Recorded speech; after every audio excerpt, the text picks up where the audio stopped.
Hey, folks, and welcome to the High Note Podcast. I'm Chris Nielsen. I'll be hosting and interviewing a fantastic composer from Poland, a good friend of mine. We met in the uh, cinematic composer group, and then we've been part of this the composer exchange and harmony chats and all kinds of other fun collaborations.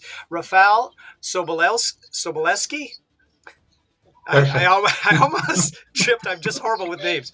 Um, imagine the guy that is like giving the awards out at a graduation and has to pronounce all these ethnic names from all the people in the college. How challenging that is. But anyways, welcome, and I appreciate you spending the time today. We're going to talk a little bit about your journey as a music composer and the things that you've worked on. I think if I recall, you started off doing kind of beats and kind of, poppy hip hop stuff, for lack of a better classification, and then you evolved into doing the cinematic composing. And wow, what a knack for this you have created with your music. So tell us, how did about that origin story? How did you get into making music of any kind? What inspired you to get started in music? Yeah, sure. First of all, thanks for having me, Chris. That's a pleasure, finally, to be here. And so, talking about my journey and how it started. So, I think the origins are even in the primary school. We had this. Sorry for my English, by the way, because I'm not so good at it. But we have this scout group. Yeah, Yeah, this is like the a name. Boy Scouts here, but yeah, Yeah, exactly. yeah. It was actually boys and girls. We were together, and we had some. We have this guy who was in charge, and we have a kind of preparing some songs and stuff like that, and going to the festivals through all the Poland, and we are singing actually. Oh So but wow. it was like I have 7 years old, or since 7 till 10 years old. It was that period. Yeah, and we are running through Poland and just presenting this on the stage. So that was actually my origins of some musical first approaches in my life, let's say. So now that was like a choir, but then you guys were singing along with music, or it was mostly just a choir. Uh, no, we were singing to music. It was more like an entertaining music. We were just putting costumes of the cowboys or something like that, and singing songs related to the Wild West, stuff like that. Well, wait a second. Now, when we were just talking before we came on, you said, "Well, I didn't really play that much live." It's like, yeah, you have plenty of stories. But I want to hear. Okay. I mean, did you get the stick with the little pony on it and jump? No, I'm kidding. No, not like that. But we had the costumes. We had how do you call it, hats. And this stuff like plastic guns, these things, and we were singing about feeding our horse and stuff like that. And that is funny thing, because till that day I remember the text of that silly songs. So Well, not all of it, but some of them for sure. see, now that's a Yeah. great origin story. I love it. It's fantastic. So that is one. And actually I was also attending to some classical dancing classes in the primary school, so this is also kind of related That to got you music. into So arts, and it's a yes. creativity and being an artist. It's a platform. If you're a creative person, it's like, okay, I am working with marbles now. What am I going to do creative with marbles? Or what am I going to do? And we'll usually gravitate to a particular medium, like you've done with music. So how did you get into doing like the beats and the techno pop stuff? Continuing, just give me one moment. Dziewczyny, bo tam was z tyłu widać. No, nie wiem, czy mogły. I just asked them to change the room, because looks like it's not working too well. Here. We got some hollows behind us. Anyway, Well, go ahead. Yeah, yeah. Anyway, yeah, after the primary school, well, primary school in Poland is since 7 till 14, and our scout group stops when I was around 10. So for some years, let's say I was not so musically involved. But then in the high school, actually, some of my friends they were listening a lot of hip hop music, and somehow that they I caught the bug and started to also listening to this stuff like early 90s, like a Wu-Tang Clan and Tupac, those guys.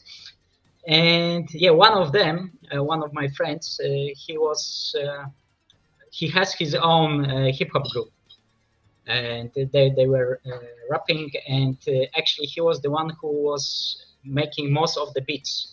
So one day, yeah, I just came to his apartment, and he showed me how is he doing that, so.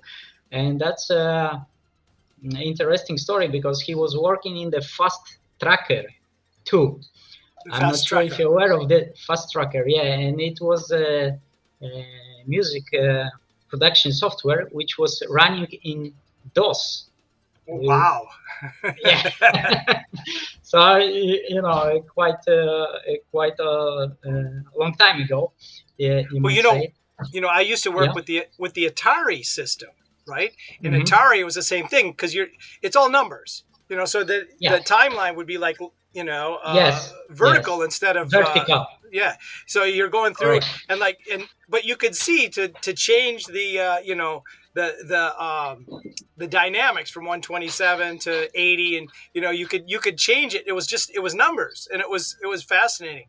So that's interesting that Correct. you mentioned that Yes. you Yes. got your start similar to where I learned as well. It was fascinating, Yeah. and it really inspired Yeah. me. Indeed, and it was running in DOS, so you had to type a correct command to start it, all this stuff. And yeah, he just shown it to me, and I thought, well, it's fucking great, Yeah. so so I thought to myself that perhaps I also can start to do something. Then I found a little bit newer software which was named Modplug Tracker, because of course during that time, like a poor student, I didn't have money to buy any stuff. Even a computer was a quite expensive thing to me. Anyways, yeah, I downloaded this Modplug tracker, and it was running in the Windows actually already. Yeah, and just started to make some beats. And yeah, as you said, it was a funny thing because it was running vertically, and all the commands you have to just type by yourself, or all the effects has a different code or something that you had to pull out in these columns. So yeah, that was fun, really fun. And yeah, actually, I would like to hear the stuff I was making at that time, because I think it was somewhere in 2001, 2002.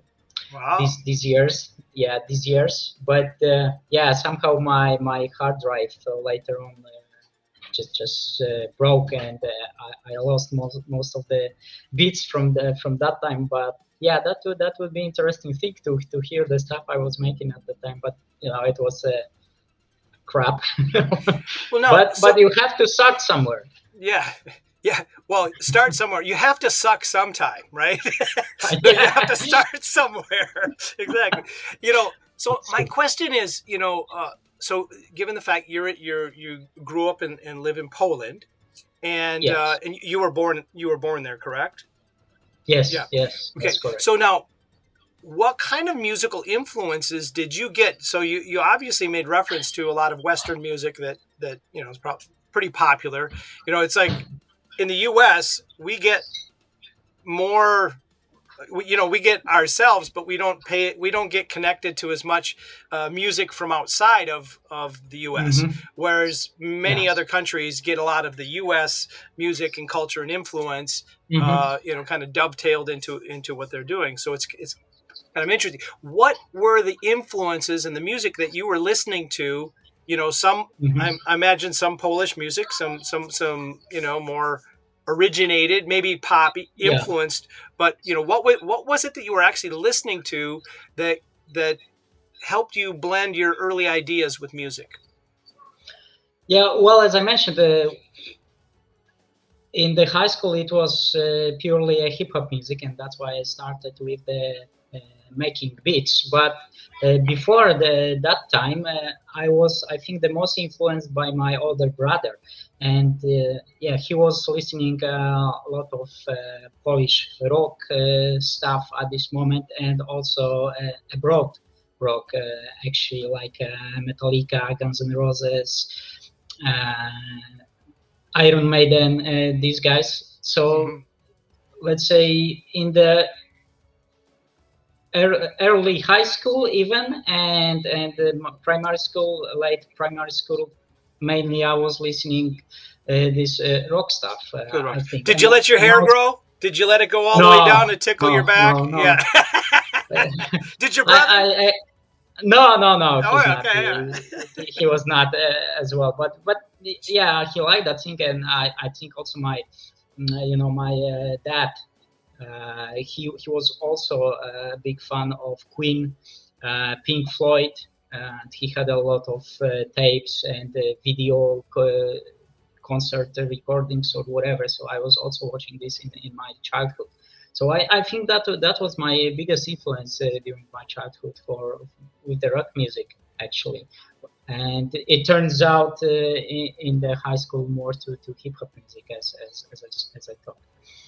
So Yeah. how did you make that transition to find an interest in more classical? I mean, we've actually in our group of friends, Hmm. we've nicknamed you with this Rafalian style. So you've got your own Yeah. thing, which is like really cool. Yeah. All right.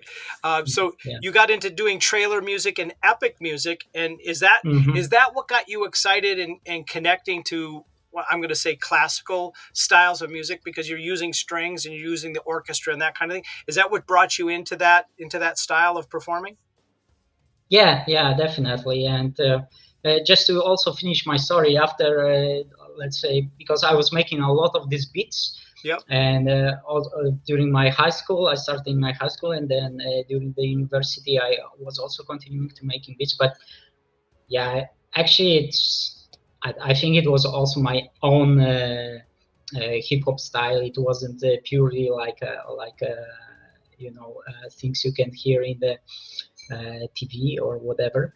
Uh, but yeah, also during the university, I started to use Fruity Loops, which I'm Oh, continuing till this moment. So that was the transition that I made for the software, which was a really big step for me, oh yeah. producing wise, because yeah, switching from the tracker to Fruity Loops, it was really something big for me.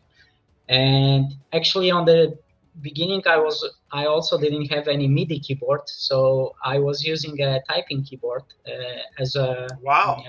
to play notes. You have this possibility probably in each DAW, but yeah, in the Fruity Loops, that was the one of the ways to input your notes into the yeah So what was your first patterns. keyboard when you got a keyboard? What was your first keyboard?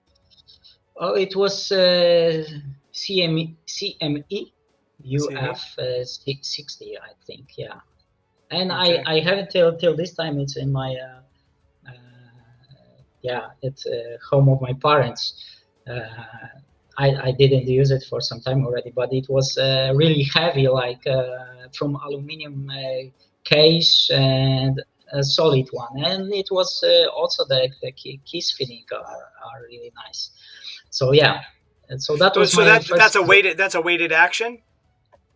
The weight semi-weighted. semi-weighted. Okay.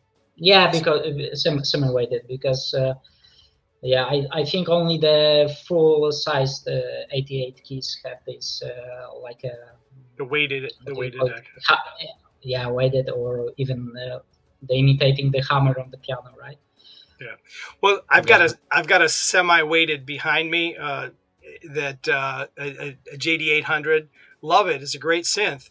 but like Mhm. all the little weights underneath the keys have like fallen off. So there's like a couple, they still feels pretty good because it's got a nice spring action, but it doesn't have that weight to it. It's kind of, so Yeah. be careful if you go out to your garage at your parents' house, you might find the semi weights that are all laying around and they get all Oh, sticky and yeah. gooey, whatever. Well, I think I didn't turn on it since 5 years probably already. Yeah. But yeah, maybe I should just Yeah, get back to the roots. you'll go and electrocute some spiders and feel guilty, right?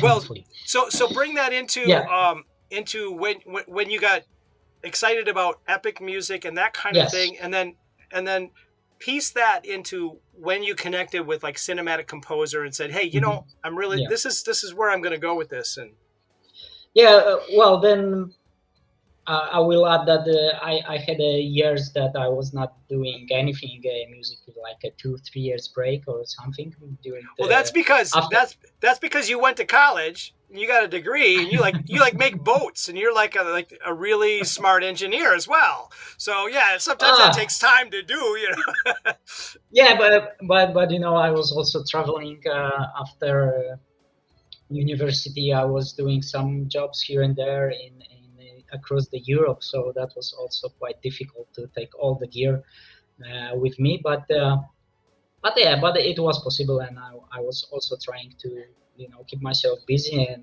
actually, then I was starting to earn some money, so I could also think about more advanced things. Then I bought my first native instruments complete, like the set wow. of the instruments. I think my first one it was complete five. I What is bought the it number now? Is it 14 or something like that? 14. Okay. It's 14. Yeah, it was somewhere in the 2008 or 9, I think. Yeah, and I got myself also native instruments. Yeah, until that day, I'm a fan of the native instruments. They doing a really nice stuff, and also their machine is a nice tool. Maybe for the software, I don't using a lot, but recently I got myself the machine micro, and it has a really nice feeling with the buds. I think you also got that one, right? Yeah, I got that little one. It's, Yeah. yeah, we could go off on we'll have a conversation about Yeah. that Okay. because Okay. that's kind of, Anyways, it's its own thing. yeah, because I'm digressing all the time.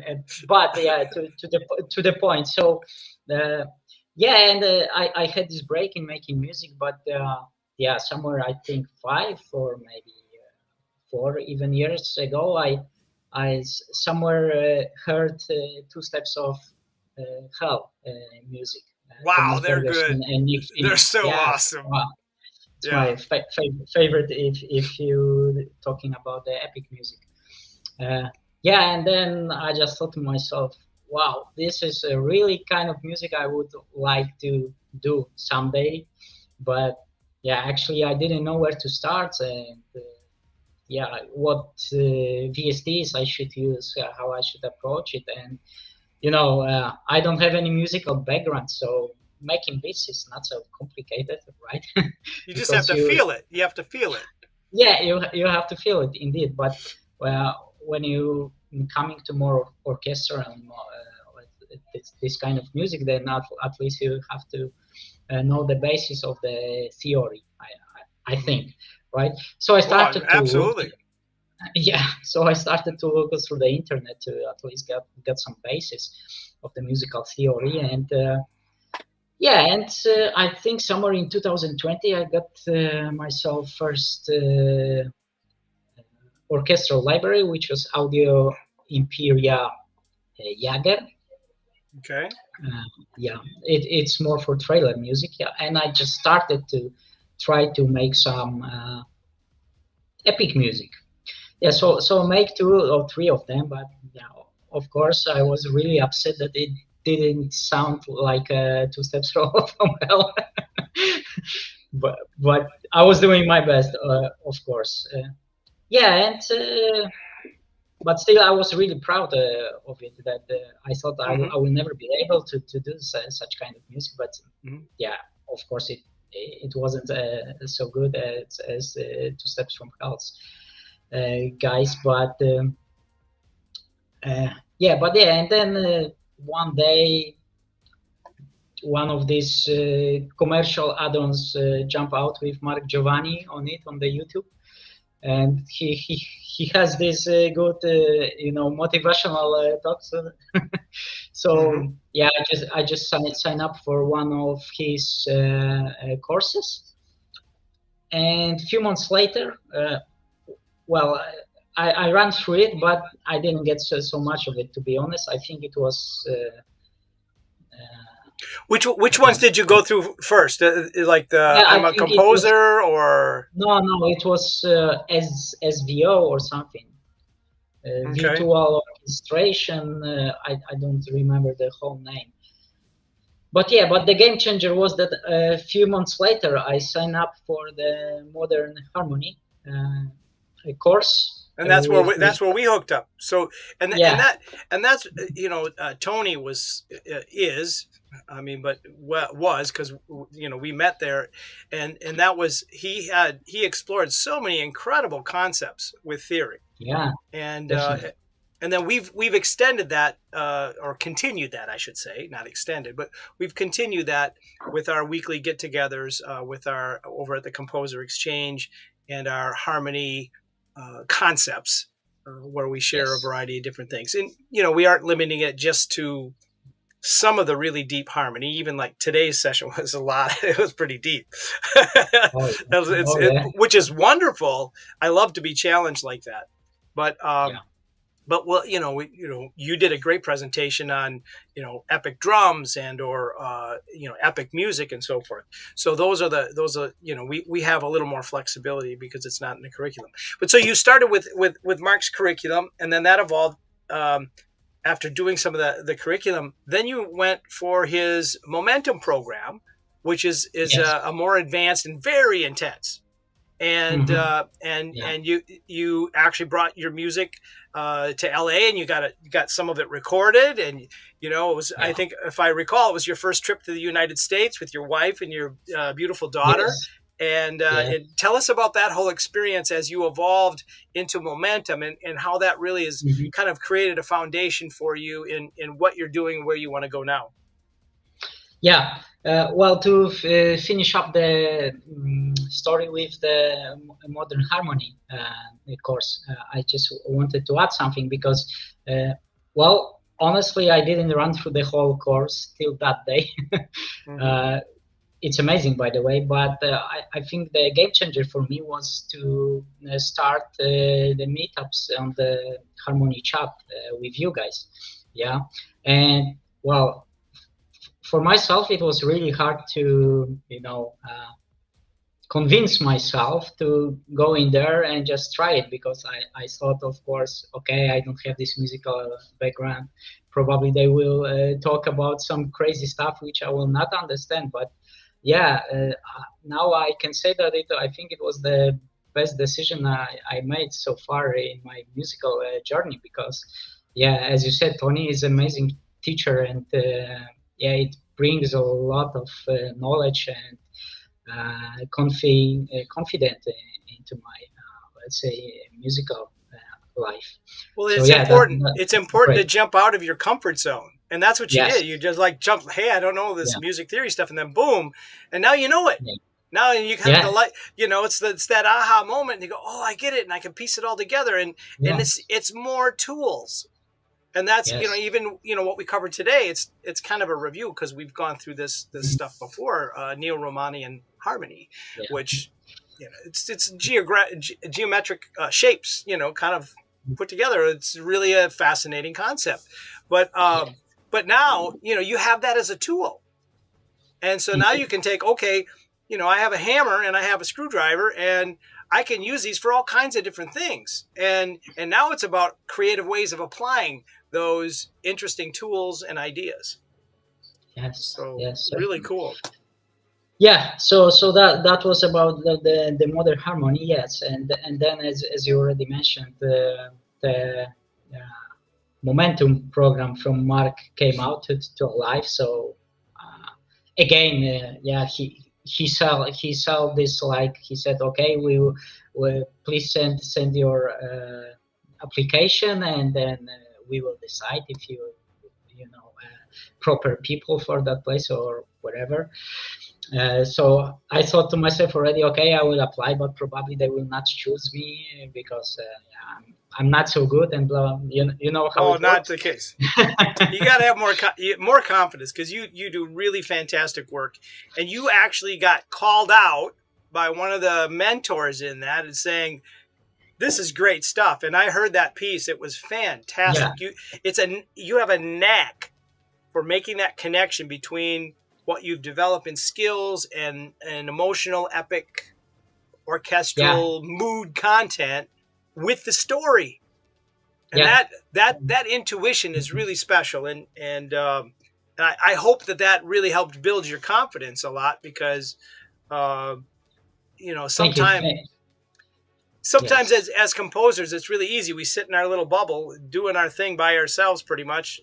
In your case, you got some kids and family running around, but we're in our little zone, and it's hard to kind of connect that sometimes to really see what we are doing is actually pretty good. We get a validation through that connection, and then that gives you the confidence or the inspiration to kind of go, oh well, let me do this better. Mm-hmm. Yes, that's true. But anyway, at that moment, well, I was not doing stuff I'm doing now, of course. So I thought that probably they will not choose me, as I mentioned, but. Yeah, somehow I have this interview with Mark at that moment, and okay, he said, "You look like a guy we are looking for." Like probably he said to other 200 folks, but then I talked to my wife and I said, okay, let's do that, because of course I needed her also approval. Well, you also have to make sure you have the time. Because it was time consuming, and honestly, we had these discussions also during the momentum that I had to how to say this, devote a lot of my family life. Is that the word? You had to devote a lot of time, and it took away from your family life. Yes, indeed. But they are really lovely, and they understood that. So they were very and they were helping me actually with that attitude to survive during the momentum, because as you said, it was really intense, because each week we had a different exercise. Somehow it was even two during the week. Of course, it was not necessary that you do it or not, but if you wanted to feel this growth and develop and get something out of it, as you said, then you had to do it. So it was a lot of sleepless nights, but it was worth it. And the journey to United States and the adventure we've been able to run through over there was it was amazing. It was the best things so far happened to me in my musical career. So how did your I imagine when you were in the studio, were you able to bring your wife and daughter with? Yeah. How did she like being in the studio? Oh well, they were not in the all the time in the how do you call it, the booth? Control room, yeah. Or control room, yeah. They were just outside, but during my piece, they came in, and there are some also recordings of it, and that's funny because when they start playing, then my daughter, she said, "Oh, it's Daddy's piece, right?" And she had a pencil in her hand, and she started to conduct the orchestra. That's fantastic. That's wonderful. Yeah. Oh, cool. So that was really, really cool and adorable. Yes. when my son was 2.5, I recorded a solo piano album, and my wife's in the control room with him, and he got loose and he came into while I'm warming up and they're setting up, and he comes over to the piano, he starts banging on the piano while I'm kind of noodling, so I played along with him like that, and then he runs away crying, kind of for whatever reason, and hear the stomps on the floor and everything. Well, what I did is, like, I had that recording. I went, so I put that at the end of my CD, with the little recording like that. So yeah, Little you got to get that. improvisation. You got to get that spot where she's conducting the band. Put it in. Yeah, it's there. It's there. We have recordings of it. Yeah. Oh, that's wonderful. That was amazing and wonderful. That's a really fun thing that they do at, like, at the state fair. So they'll get a kid to come up and here's the baton. And if the kid goes, nah, I don't want to do it, you hear the orchestra go, wow, weep, whatever. They're just kind of making up whatever. And then they start laughing and they're going and they're playing along with that baton. It's hilarious.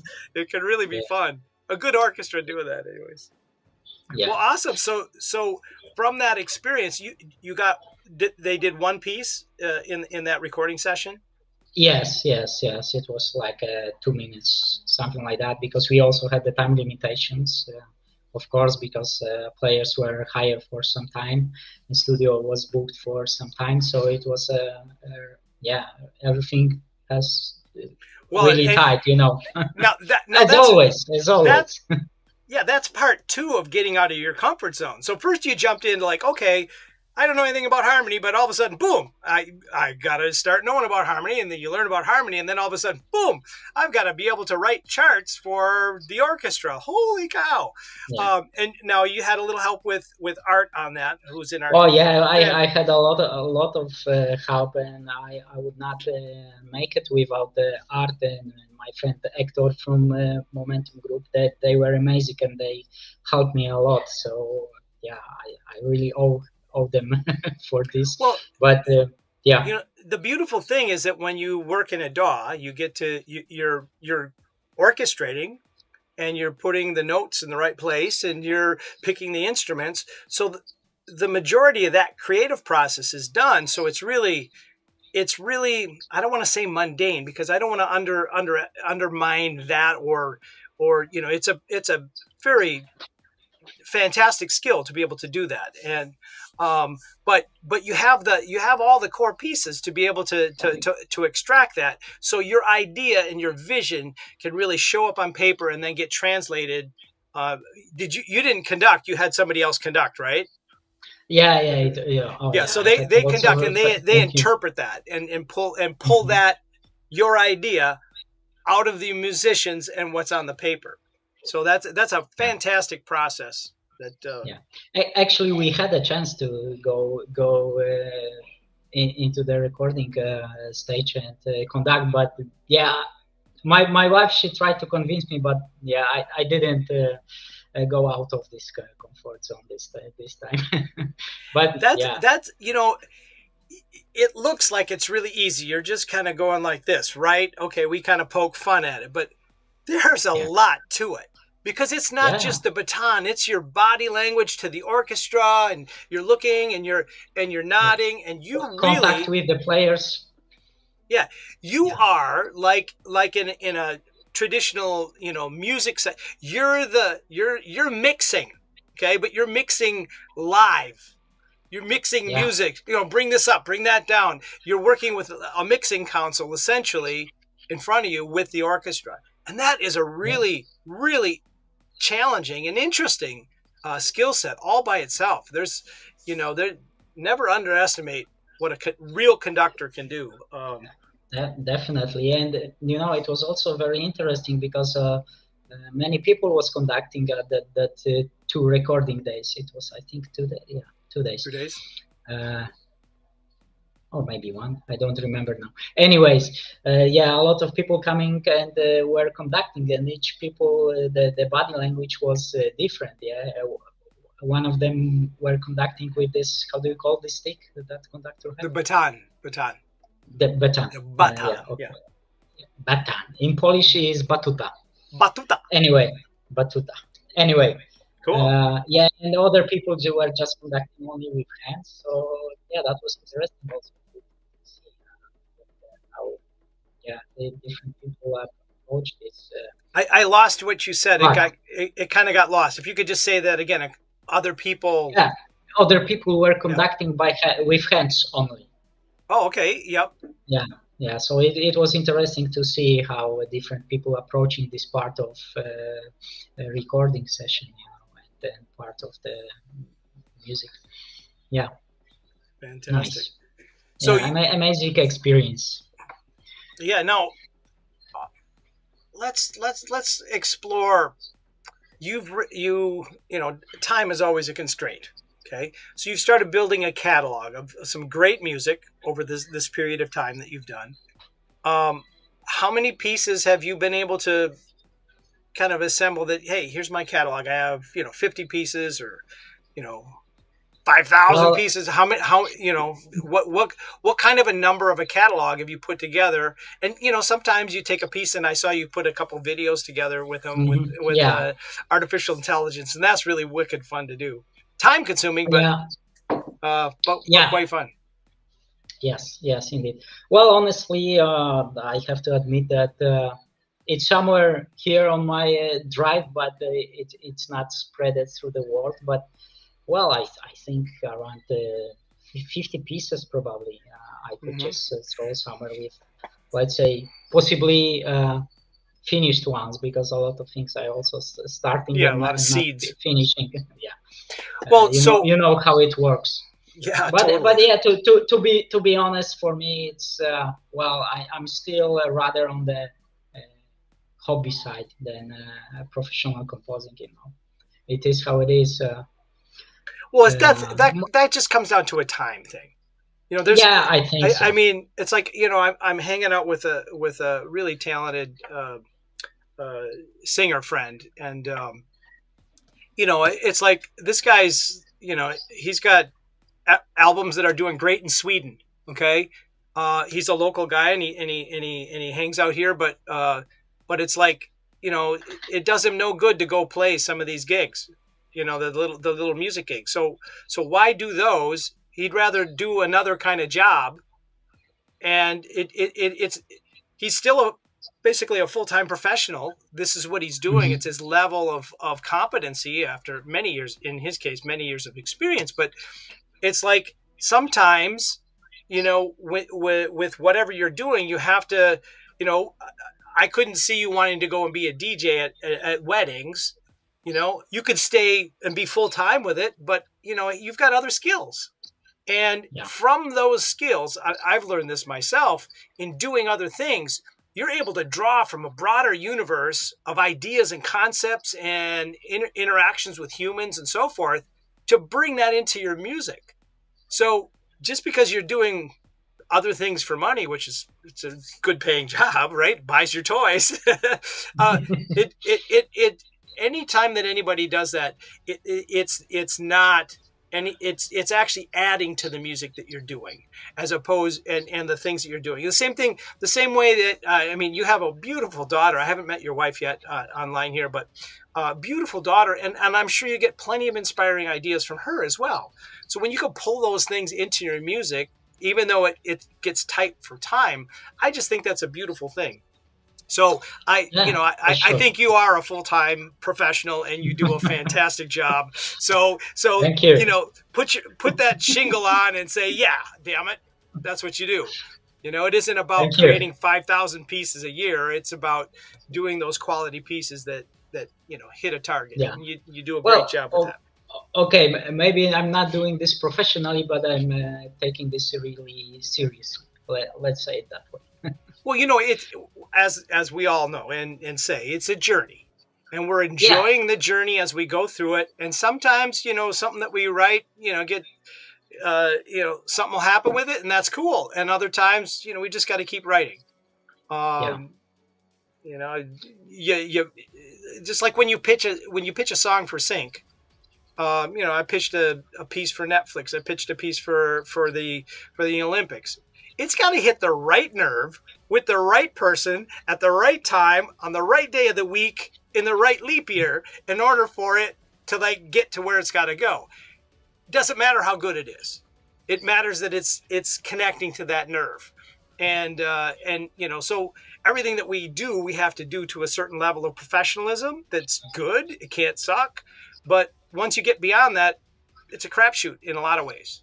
Unless you get hooked up where you're, one of my mentors, he was a staff writer for Fox and did all these animation series. Then you're in a loop and it's a job, but it's not as always. There's a really fantastic guy.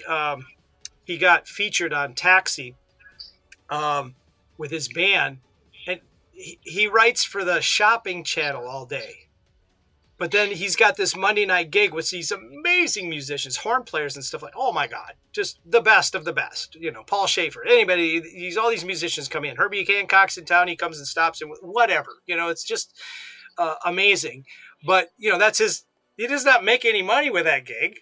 He makes his money in the shopping channel writing these little tunes for whatever. But, so anyways, I'm digressing and taking away from your story, Yeah. so I don't want to do that. But No worries. so what advice would you give other composers that, are juggling that life, work, skill development, and creative work process? What advice would you give other folks to positively approach their music careers? Oh, well, I'm not sure if I'm the good person to give advice, but if I can speak for myself, for sure, I already mentioned that story that, you have to step out of this comfort zone. And even if you are thinking that you are not good for something, or you're not feeling strong in something, then you just do this first step and do not be afraid to step out of this comfort zone, and just try it. That's how I really, since I think it was 3 years ago, somewhere around, when I stepped in this modern harmony chat, and really my knowledge about the music theory since that moment, and of course, which is also it have impact on your compositions, right? It's a obvious thing. So for me, it was really like I mentioned that I started to make beats in 2003, somewhere around. So it's 20 years already, So let's say if I do this step 15 years ago, then I would be already much further, But even though I'm not regretting anything, and but since that's 3 years, I probably learn 10 times more than during these 17 years before. So really, just don't be afraid, just do it. I totally agree, and again, that ties with just being consistent and drawing from your other life experiences. So that's wonderful. Now, as you're progressing, eventually, and you're building your catalog. As you build a catalog, I imagine at some point you'll package them as albums to either try to sell as libraries or connect with a library, and I suppose improve your social media presence and websites and all those other things. How do you see that trajectory from a marketing business perspective outside of the creative parts of what you're doing? How do you see that evolving for you in the future? Well, honestly, I wasn't thinking about this yet. That is still part I need to think more about. Let's say I need some good guy, PR guy, and marketing guy, because I'm not that person that I can be all of these things at one time. It's really hard for me, especially as I need to do a much more live stuff. So let's say that it's hard to tell, but at some point, of course, I would like to place this somewhere in the through the world, and maybe some album, maybe work with some libraries. But so far, just keep going, having a lot of fun of it, and as you said, maybe at some point it will be just the right time and right place, and it will happen, right? But you know, uh, Yeah, well, it's like, I'm just taking a journey well, and see sometimes, what's going to you know, happen. if you keep writing and then you get in a loop and somebody says, well, hey, I need something that'll do this. And I got it. Perfect. Like, I Yeah. just, are you familiar with an artist named Keb Mo? No, He, not he's really. he's a blues artist, really talented guitar player, and has a wonderful band. Um, been around for a while, and he has a song called "Put a Woman in Charge." Well, like, okay, in the U.S. elections right now, Kamala Harris is starting to get a lot of attention and is very Yeah. promising as a candidate for our next president. What a perfect song to have ready to push out right now. you know, uh, if you've got a song about Olympics or positivity or get out and vote or whatever, you've got something that'll connect to whatever's going on in popular trends, you know, uh, then you have a hit waiting to happen or a Yeah. viral something. Yeah, Yeah. And cool. actually, I've yeah, that's one of the things I would like to achieve at some point, just to score to some movie, and not necessarily even get paid for it, but there's a lot of film schools in Poland which are quite good, I think. So maybe even for some guy that is graduating in the film Oh, university or absolutely. whatever. What That's a really good idea because one of the things I mean, I just moved to South Carolina Hmm. and Augusta, North Augusta. That's one side of the river is South Carolina, and the other side's Georgia. But they have a university just across the river, and they have a film studies program. And I thought, well, geez, what a great connection for our composer exchange. And other composers, you guys can think about this too. There's got to be a university somewhere close to you that's teaching that, Yeah.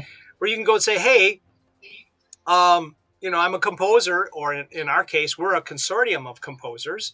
How'd you like to have your pieces or a competition for a piece where you're going to bring that in to our symposium, and we're all going to, because they're usually short films as part of their capstone projects for their courses. So they all have to write a 3-minute piece or something, some kind of a film. And how would you like to bring that into the consortium and have 4 composers that are willing to each do a unique score to it?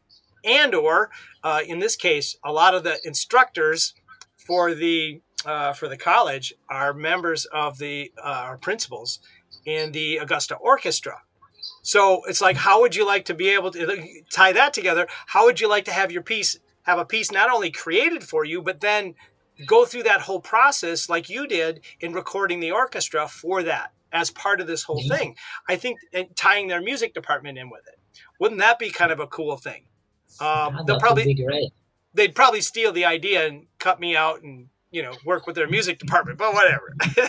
But no, it just for composers, and I hope you take the time to try to do this. I'm trying to explore it too, where you do connect with these up and coming film creators, because that is where you get inspired. I don't know if you well, it's probably pretty late because there's a deadline coming up. But these, we have you done the film competitions? Have you done any of the competitions? No. Okay, No. that's something I got into a couple years ago. So there's a few competitions that happen every year, and I just did one for Yeah. IFMC, I think it is. Their summer, and you take a short clip and then you score to it. So those are the kinds of things that people can do that to get that practice in there. And so Yeah, perhaps definitely. it's something you want to try.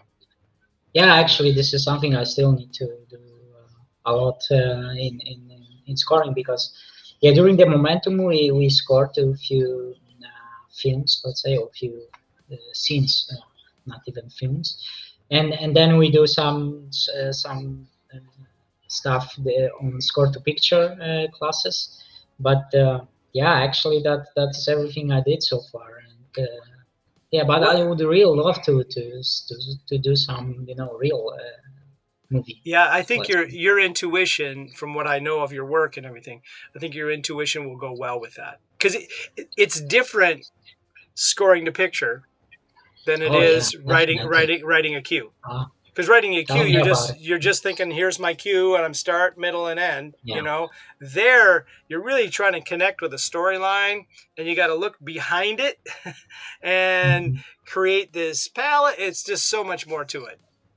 Yeah. So, And but yeah, and I still need if I would like to go into this direction, I have to really consider switching to Cubase or more scoring friendly software than FL Studio well, because I so now I'm probably not going to switch from Cubase because I have yeah.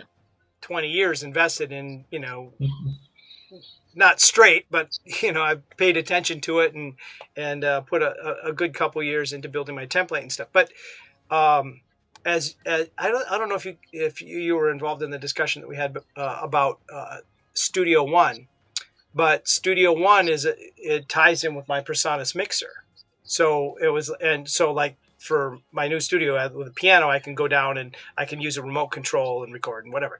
But so I've had to learn uh, Studio One for part of that process, and that's a great one to consider. So there's really, I don't want to knock anybody out, but Studio One, I'm really impressed with what they have. I don't know where all the tools are yet, but it's a really impressive program.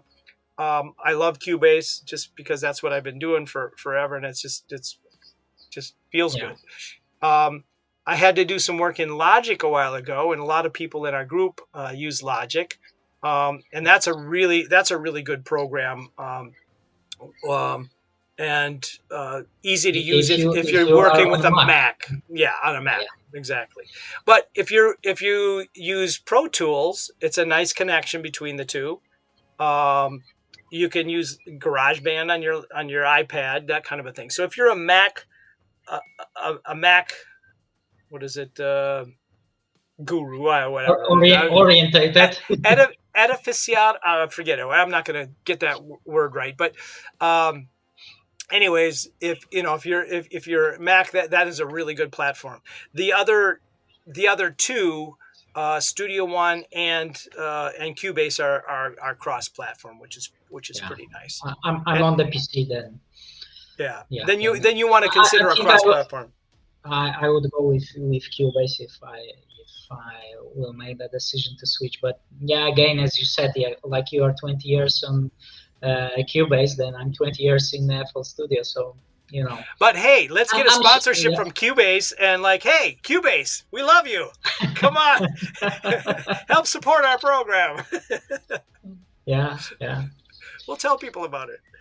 Uh, yeah. So, well, speaking of which, so have you uh, have you played around with Cubase or any of the other DAWs? I mean, Stewart's was using. I think he's still using Cakewalk.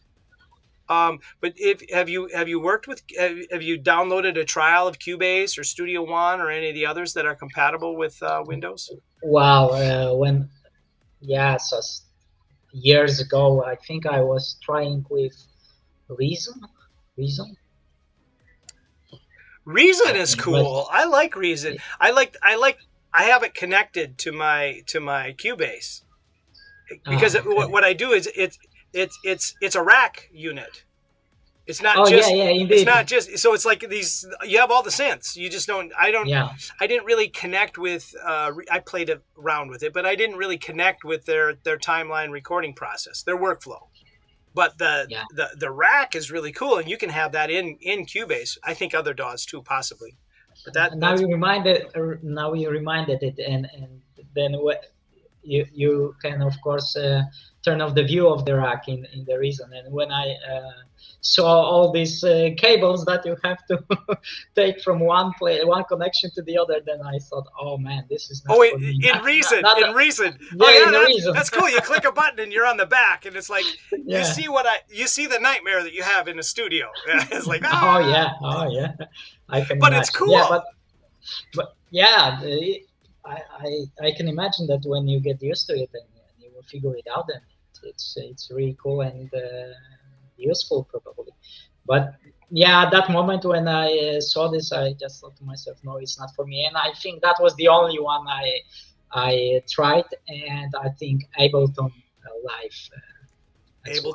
Ableton's a good one. You know, one of the things that I saw a YouTube video that got me really excited about it for a while, and I downloaded it and I had a trial.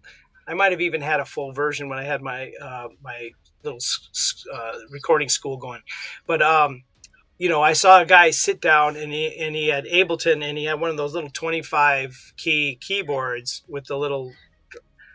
Oh my God, this guy was just smoking what he could do with it, and I'm like, wow, that he makes it look so easy, and it's not easy to do that, but he really had command of that instrument with that software, and I'm like, geez, it's blow away. You know, I tried. I don't have it. It's back there, but you know those little Novation pads.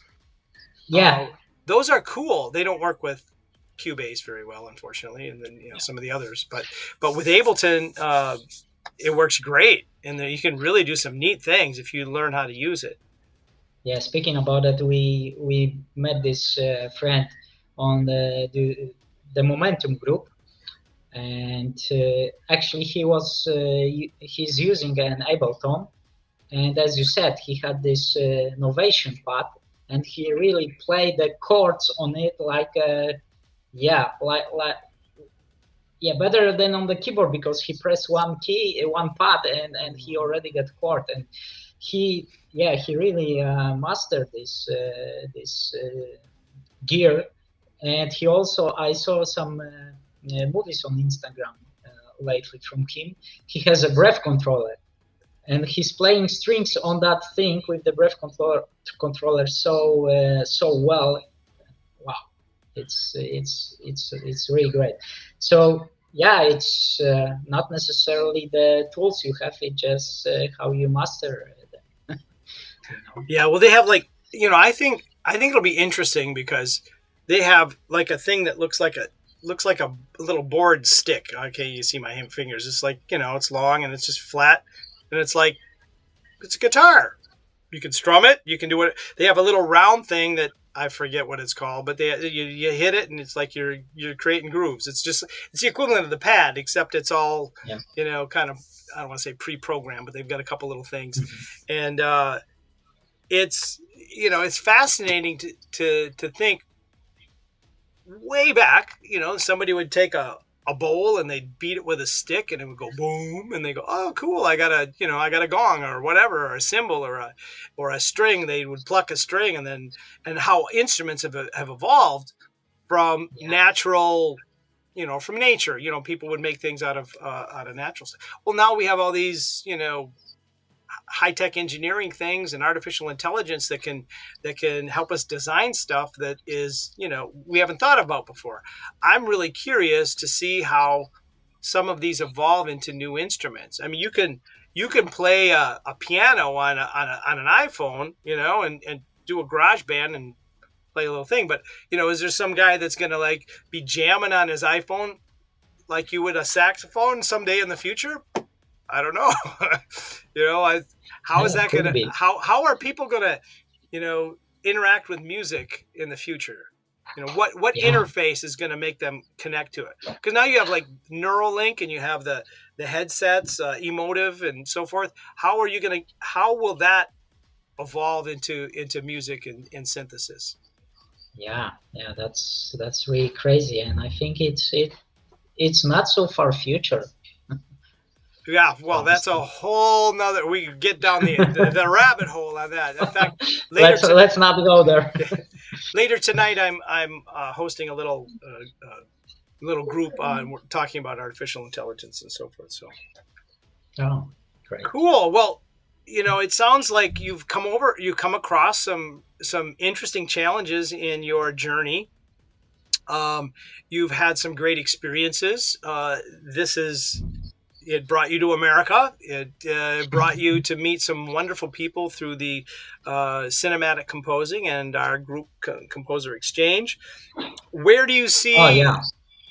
where do you see as like a 5-year goal So in 5 years, what do you have a plan? You know, some people say, well, you don't want to have a no plan. You want to really have a plan. So do you have you mapped out a plan of what you hope to get done each year, say for the next 5 years, and what you might do strategically for advancing your career? Well, honestly, I'm a bad planner. I'm a bad planner and let's say a really chaotic guy. So I don't have a plan, but really I don't also having big expectations. Maybe it's bad, but if I will have this opportunity to score to some movie, that would be something I'm heading to. Yeah, that's my goal. Well, I want to leave you with some great advice that I've taken to heart, and that is, you're never given a dream without the power to achieve it.